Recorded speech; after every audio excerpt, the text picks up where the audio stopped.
Hello, everybody. We are back for another week. I'm Angie, and I'm recording in the same land as Yvie Justice Jones. It's true. Tell them where we are, sister. We're on Wurundjeri country, and not only in Naarm, we are together in the same house, separate bedrooms, even though I'm in the kitchen. Welcome, everyone. Get it. How good. We get to be together, but physically not together because she's in the kitchen area and I'm in the back room. And let's just say in Melbourne, it is hot for a change. Yeah, today is a hot day, and I'm schwitzing. You're in the one room that doesn't have a portable air conditioner in it. So sorry about it. Every other room has it. Yeah, you know what? It's what doesn't kill you makes you stronger. Yeah, that's right. Or you'll melt to death. So welcome, everyone. In today's episode, we're going to be talking about the wonderful and hilarious Hilaria Baldwin and what we think about that kind of stuff. And then we're going to do a catch-up on The Bachelor because last night was the penultimate episode. So stay with us for all of it. Scandal this week, Angela Bernice, for me. Hilaria, let's just call her who she is. Hilaria Baldwin, wife of Alec Baldwin. Her name's Hilary, born and bred in Boston, travelled to Spain a lot. Parents now live in Spain. Married Alec Baldwin 2011. And then they've had 85 children since, 7 children that weirds since. me out. That weirds me out when people have to have that many kids. Like, what are you covering, number one, when you have to have that many children? Exactly. You know what? You're not covering anything, actually. You're absolutely sticking it in raw. You're not covering a damn thing. Look, I couldn't agree more. There is nothing being covered. It is all being uncovered. I think there may even be surrogates in there. So I think she was the one famously having a baby whilst someone else was having their baby. I think. Yes. Like See, that's to just me, greedy. that is so greedy. It's ridiculous. And we're not even here to talk about that, but that's No. actually a conversation in itself saved for another day. Yeah. Greedy, rich, white people, because let's face it, she's white.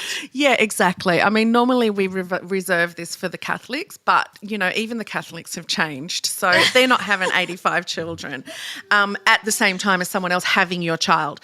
This is next level. But I think it goes without saying the reason that this woman has so many children and is doing the weird things is because she's batshit crazy. And I apologise for the ableist term, but this is a woman who keeps using and appropriating another culture's accent when it's not hers because she's spent a lot of time in said country and she can speak said language. Wait, her parents aren't Spanish. They're just Her American. parents are basically Bob and Jane. And Stop they're from it. Boston and they are as white as you can get it. She dyes her hair really dark brown and maybe tans herself. I don't know. But she did not look like that over 15 years ago. She doesn't look like she looks. She didn't look like she looks now. Her accent, there is some of the best TikToks. If you all just type in Hilaria Baldwin or Hilaria Baldwin, you will actually see the brilliant videos that people have put together where it goes from American to Spanish, depending on her interview and depending on her mood of the day, I guess, because sometimes she looks straight at her camera on her phone and she does the accent on there and then she's not doing it the next day. So, I mean, someone that does that has to be pretty odd, right? Oh, 100%. I think someone to even be with Alec Baldwin has to be pretty odd, to be fair. To be absolutely fair, this is a man who called his his firstborn daughter, Ireland, a pig on a voicemail that she released 20 years ago. God, yeah, it was hideous. I mean, he's not a great guy, but let me just play you the latest because she's been really quiet lately, okay? Mm-hmm. And she came out I'd say a year ago when everyone was up in arms about her accent changing all the time, just the fact that she was appropriating it. So she came out and did this apology video. basically in an American accent. Now, no one's really heard much from her since. She was kind of doing the I'm off social media. This is awful. I'm just being trolled, blah, blah, Off blah. grid. This is awful. So now I'm not going to play anymore. Well, she's back, but she's confronted the paparazzi who are hanging out in front of her building wanting to get some kind of information on what she thinks or what anyone thinks, mostly her and Alec, about his charge, right? So this is her, what she says to the paparazzi. Guess what's back?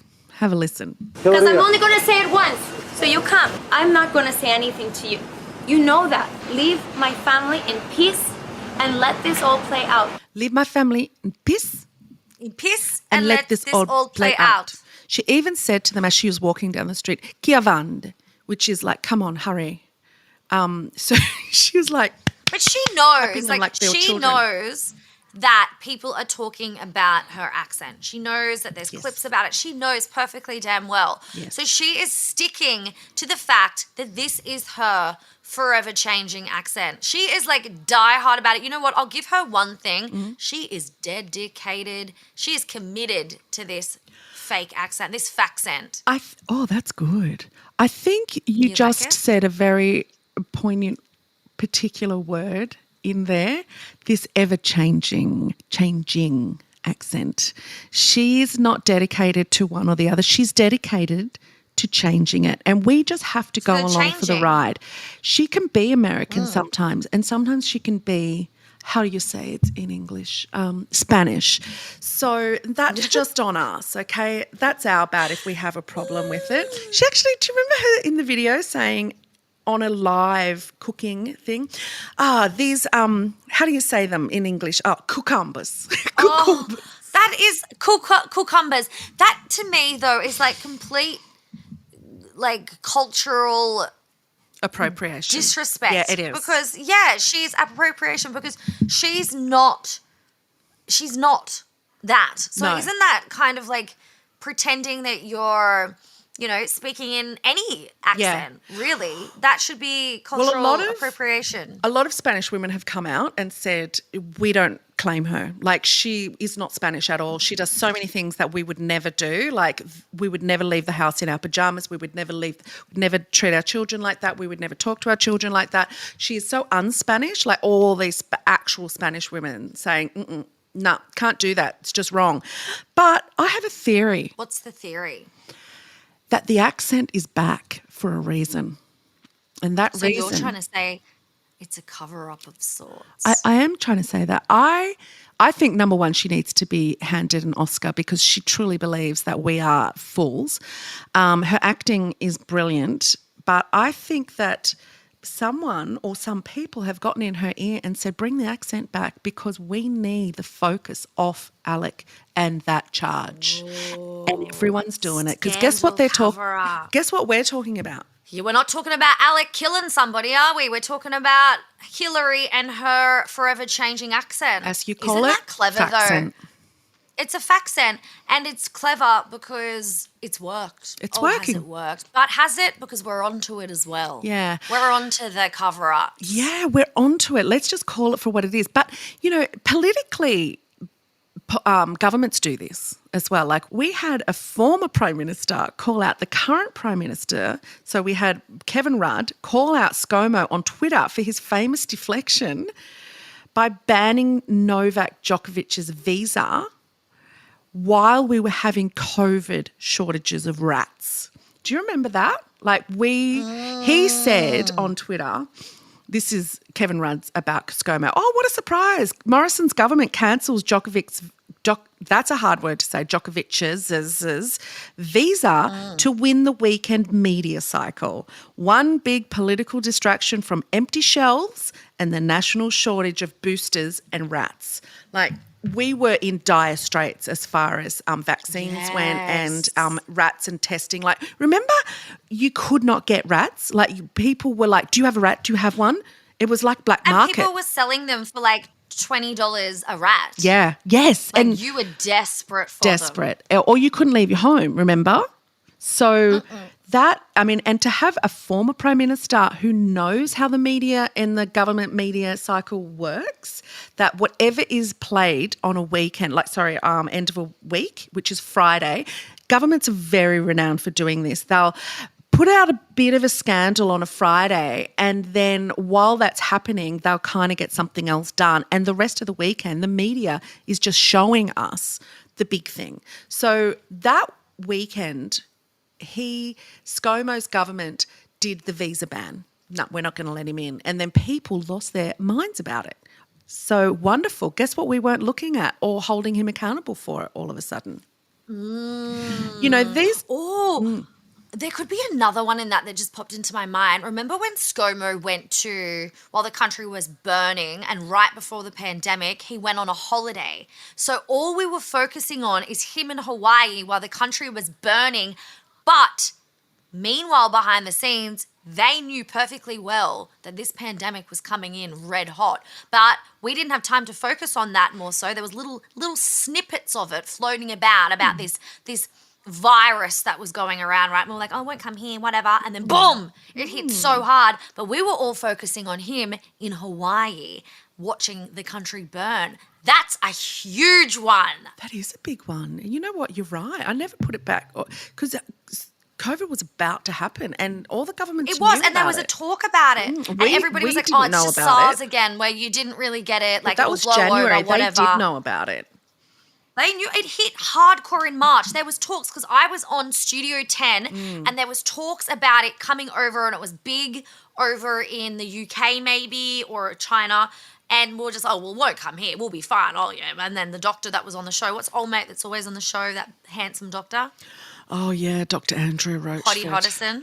Hottie McHoddison. Yeah, and he was like, nah, it's coming. And I was like, yeah, okay. And people were starting to not shake hands. And I was like, oh, wow, they're really taking this whole thing seriously, this scare tactic. And then it smashed us. We did not even really think about it because we're watching old mate have a little cheeky holiday and getting in very Hawaii. upset about it, which was and fair. All the which was very fair. I don't think he meant to do that though, but I think that came. You don't know. No, I don't. Could've. You're right. He's a sicko. Yeah, that's right. He's and a it was just the goddamn beginning sicko. of the end for him. Just the beginning. There's a brilliant new book called Bulldozed about Scomo. Highly recommend reading it.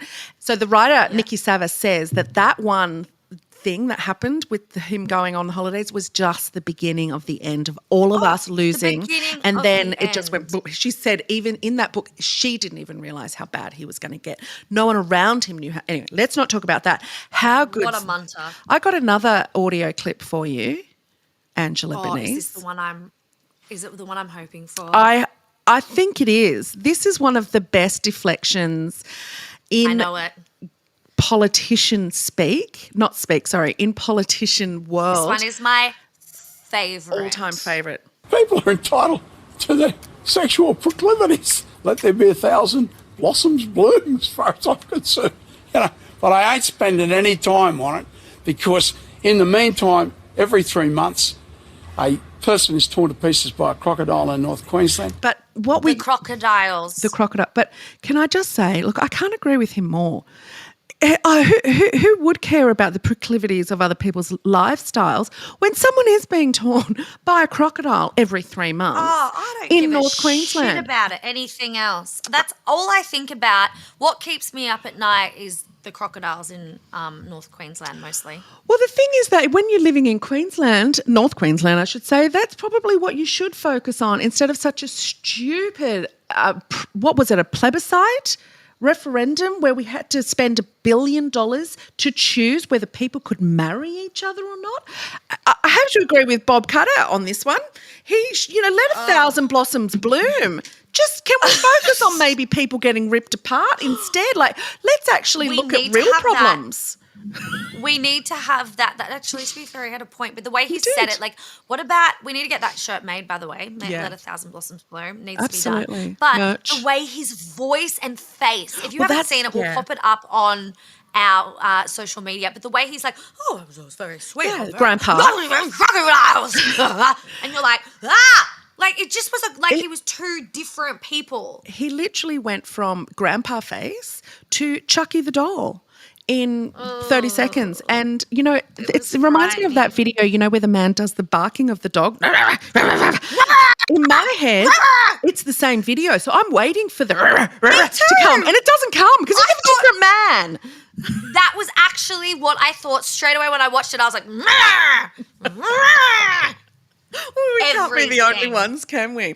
Look, I've got one question to ask you. If you had something big come out, okay? Yes. What would you do to divert our attention? Okay, so if something happened to me, a scandal, I'd announce that I have an OnlyFans.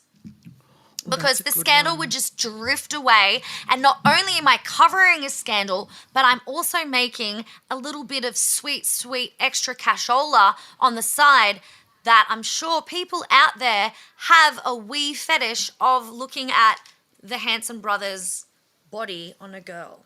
And there's I'm a nothing handsome wrong with brother. that. There is nothing wrong with There's that. nothing wrong. I have a body of an of age handsome brother. Like, let's not yeah. get weird. That's a bit cooked. Talking So about let's when say they were like Taylor bopping. Hanson when he was about. I don't want to say Zach because he was too young at this point. I'm going to say Taylor Hanson circa when he was 17, 18 years old. So still the long hair, handsome brother bod. OnlyFans account, people would sign up for that. They'd forget all about the scandal because they'd want to see this sweet, sweet little trotters or this 17-year-old Taylor Hanson bod. I like it. And you know what? If you had a scandal that was the OnlyFans account, you could then just use the scandal to scandal it yourself, like in Inception, and use someone else's body on your OnlyFans, like my body, but hot. with your head. Hot. And that would completely take away the fact that your handsome body is being an OnlyFans now.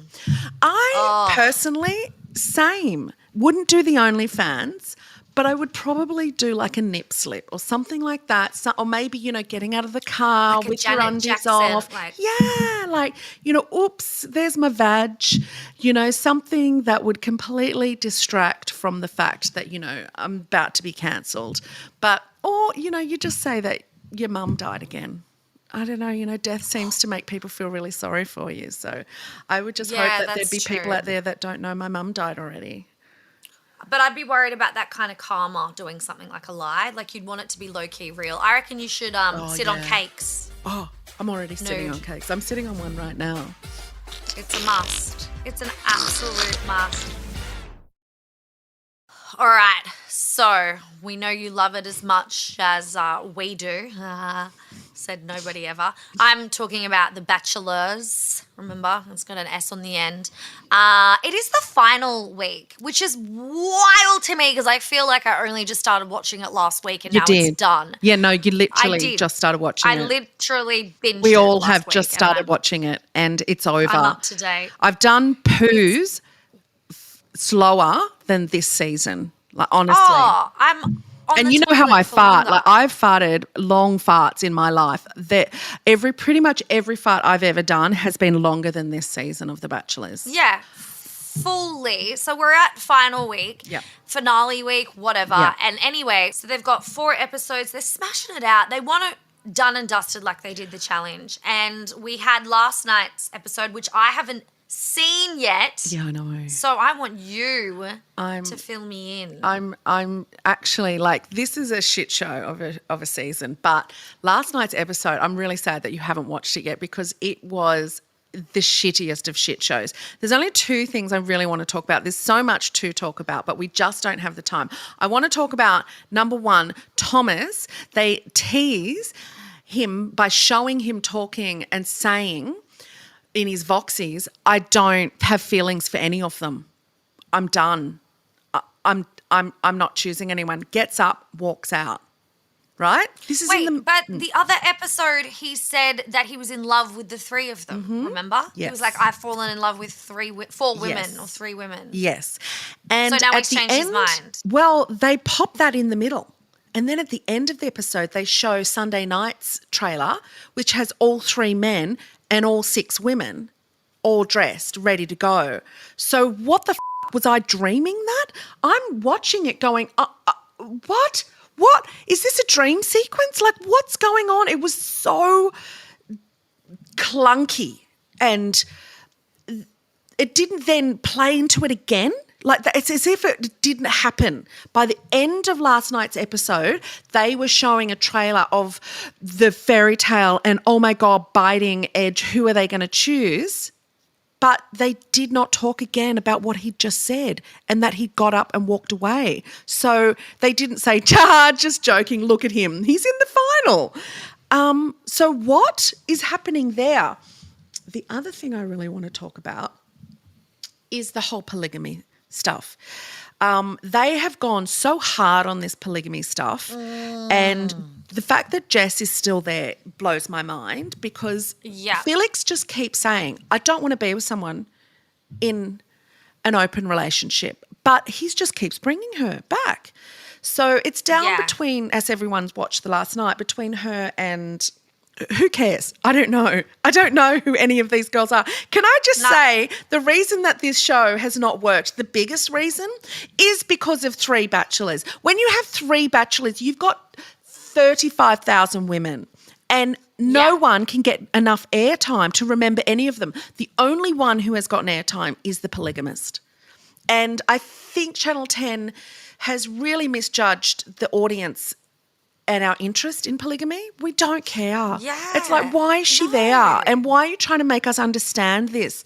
Having a boyfriend on the outside and, it's turned, in the not last night's episode, the night before, Crystal did kind of call her out in it and say, I don't think this is about polygamy anymore. I think Jess is just really selfish and just really, really wants her cake and to eat it too.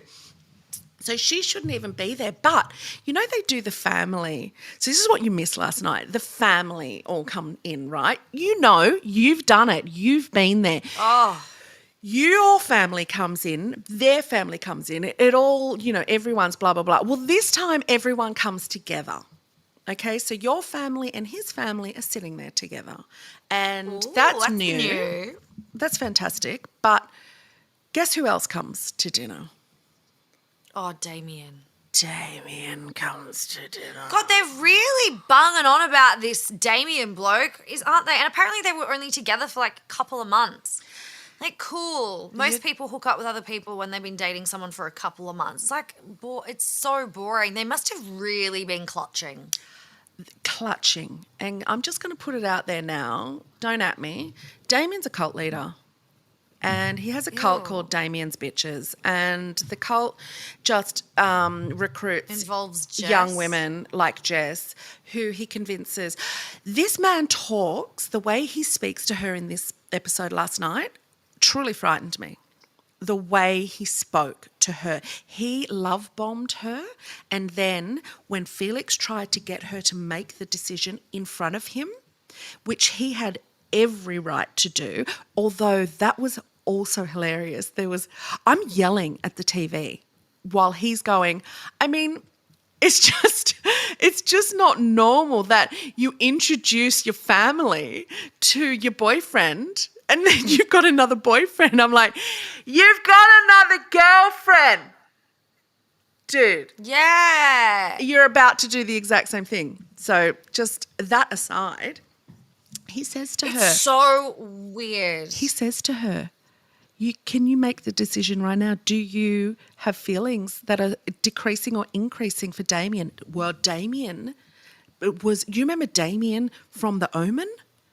There was a little bit of that coming out of him. He looked straight at her and he said, look at me, like look me in the eyes. And he goes, you don't have to answer that, because he's so desperate that she's going to say, I've got more feelings for Felix, and if he wants me to break up with you, I'm going to have to honour that because, he doesn't want to be in an open relationship. She was about to say that, I think, but Damien then had scared of really, the life out of her. Yeah, he really had a hold on her, and then he actually said to Felix, no, like really angrily, that's a conscious conversation that her and I have to have. And then her brother, who's sitting there, steps in. He has a go at him and says, you need to leave. This is a private conversation. The brother just goes, fine, just gets up and leaves. Like it reminded me of the Eat, Sweet, Pray, The Gay Away, a documentary. Eat, Sweet, Pray, Obey.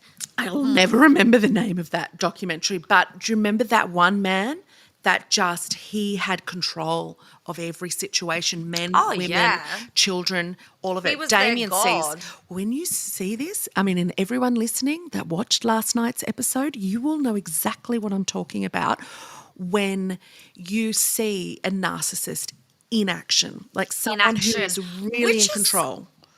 Quite rare to see in action. Well, it's actually not, but once you know a narcissist, there is a fine line of knowing whether a man is a piece of shit or they're a narcissist or they're just being a man, you know? Or just a bit of all three of them. But you see a side of him that's truly frightening. And you see, and Felix kind of squares up to him at one point. At the end of the day, they're all just going, you know, and she then just breaks down and says, I can't. She's not being an Elena or anything. Like, I can't, I'm sorry, I can't.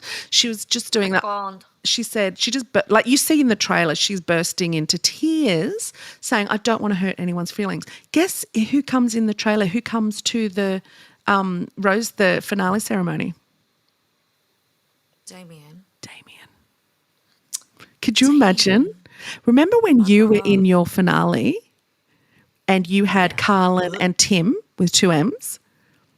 Remember Tim had a girlfriend on the outside? Not a girlfriend. He'd broken up with her, but she was hanging on. Imagine if she'd been involved in your journey with this and Tim had said to you, I'm sorry, the entire time I'm talking, he'd said to you, I'm sorry, but her and I were together for a really long time and I've still got a real connection with her and I'm just not that ready to give her up.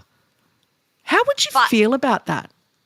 I don't mind, obviously, poly relationships. I'm like, go off. I feel like I need to be in one. But in that moment, in that time of my life, I would be beside myself. But at the same time, I don't really have the, option to wig out about that because I was also dating 4,000 people at the same time. That's very true. And you know what? That's Damien's big argument. That's the show's big argument. They planned their whole year around this moment because nothing else was going on. Yeah. But the thing is, she's been open about it. He's kept her there. God, Damien's like the star of the show, to be honest. And he's had a little bit of a glow up as well. Can I just say that? Remember the first time we saw him, he's had a bit of makeup done, but they didn't go down his neck, and you just see all the shaving rash on his neck, which is all I could look at. I think that they probably did, but he's so next level red that there's not much they can do about it. No, the face was good. You will be surprised. On that note, we've got Sunday night's episode, which we will talk about in next Thursday's episode. It's a must. Okay, can I just quickly before we go, and this will end it on this, who do you think's going to win? Well, I know. Oh, okay. I'll tell you who I think. Podcasts. I haven't. I think, allegedly, I know, but I don't know. But no, you've been watching. I guess I've watched more, so I'll say who I think is going to win. I do believe he chooses, Felix will choose Jess over the girl that I can't remember. Weird to me. But it will be a ownership thing, and it will just be I've won. Competition. That's Damien. Exactly what I was thinking. And sucked in Damien. I do believe that Thomas is going to walk, and they're making it look like he hasn't done a honey badger, but he's going to do a honey badger.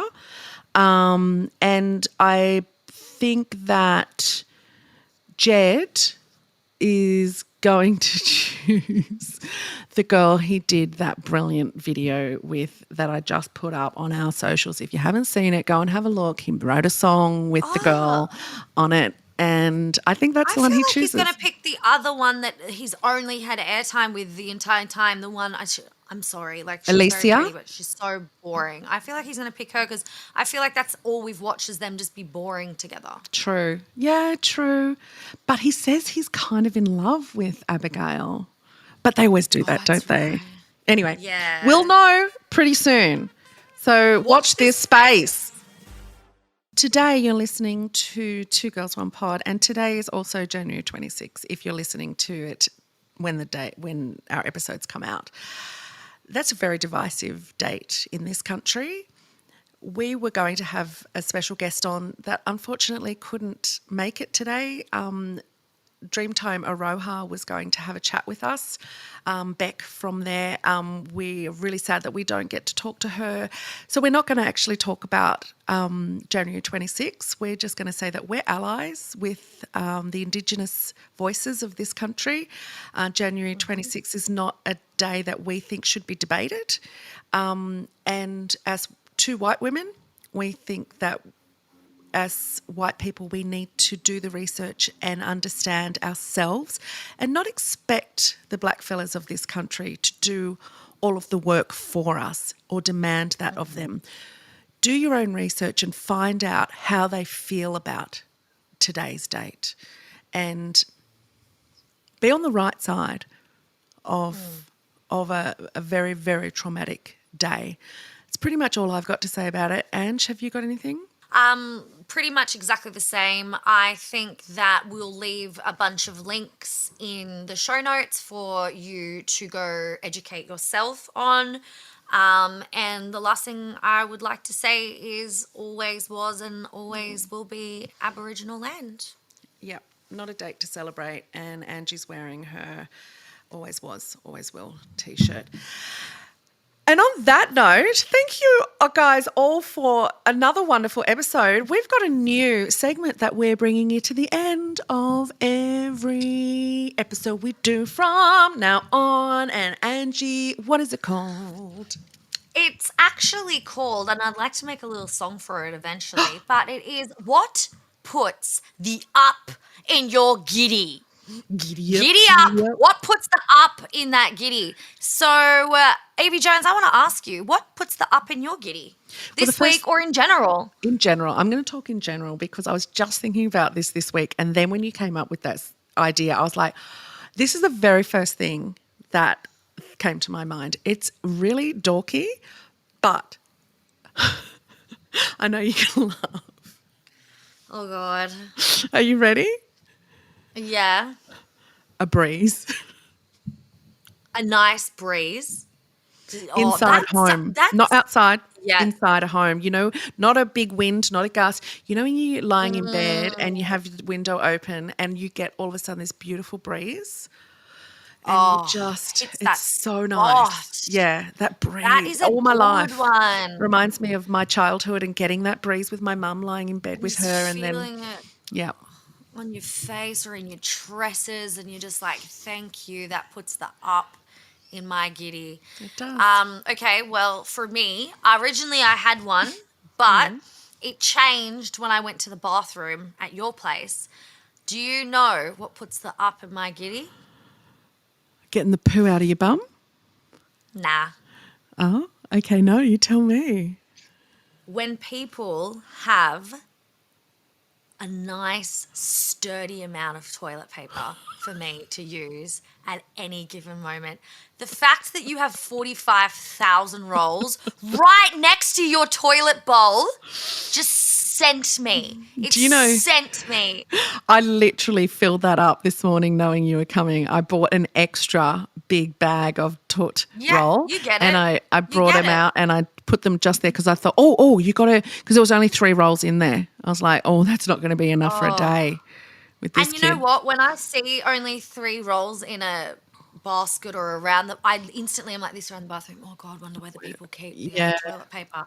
You don't do that to me. You don't trigger my anxiety. I've lived with There you. is toilet rolls for days right next to the loo. So if I use a whole roll, which don't at me, yes, I know it's bad for the environment. It's an addiction. I'm trying. It's true. I literally she would just block use your half a toilet. roll for days, and I'm sorry about it. Nobody can hate me more than I hate myself when it comes to this, so don't at me. And that puts the up in my giddy, and I'm so thankful to you and You're the people welcome. who allow me in their house that also give me the toilet rolls. I love them. I love them. And that's it for that segment of what puts the up in our giddies. Think about what puts the up in your giddies and slide into my DMs. Yeah. Tell us what they are. That's us for a week. And, you can always contact us at twogirls@novaentertainment.com.au or just slide into Angie's DMs. Tell us what you want. Tell us what you don't want. And tell us how good looking Yvie is. Until next week, have the day. have the day that you deserve. deserve. Love you. Bye.